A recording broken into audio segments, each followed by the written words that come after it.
This is the BMW i3. It's a good car. It's fun to drive, it's comfortable, it's spacious, and it's quiet. It's very quiet because it's electric.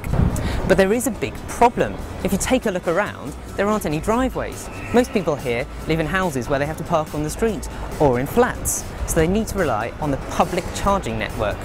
Now, the government has set up more than £60 million worth of funds to help build up these networks, so it's time to see how well they work.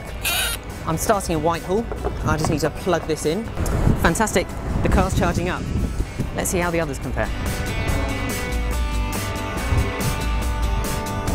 I'm right at the east edge of London, just before it turns into Essex. It's the sort of place where you might pay £6 a day to park your car here while you go to work on the tube and it charges up. Now, I've got my Source London membership card, which costs £10. There's a charging point right behind me. Let's see how it works.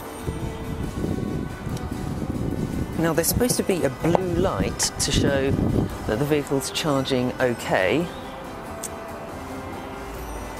and it's flashing red.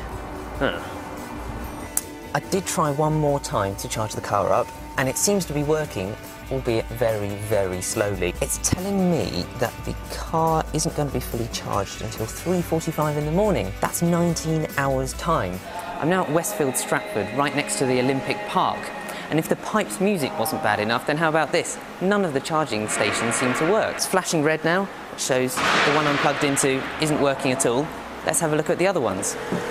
And we'll plug it in, and the car is flashing red again. This one hasn't worked either. It's time to move on. I'm right in the middle of London now, in the city. Sorry, your tag is not recognised. So this card that was valid everywhere else doesn't seem to be valid here.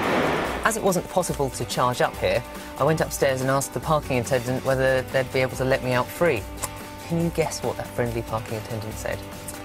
Yeah, thanks for that £2.50 bill, APCO parking.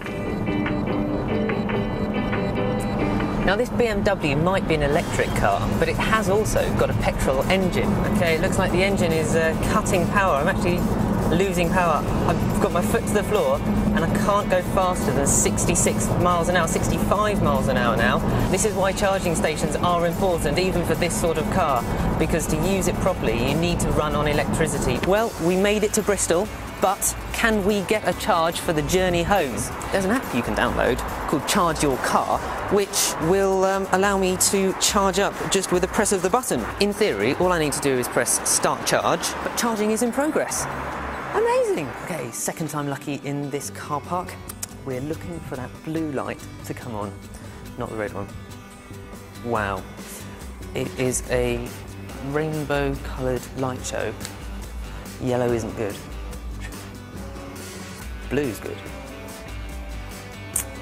Something's not quite right here. This hasn't been a very successful trip. In London especially, you just can't seem to rely on the public charging network. If you're in a pure electric car and you're running low, there's a real risk that you could run out of electricity before you find a charging point that works. And for that reason alone, it's hard to say that this network has been money well spent.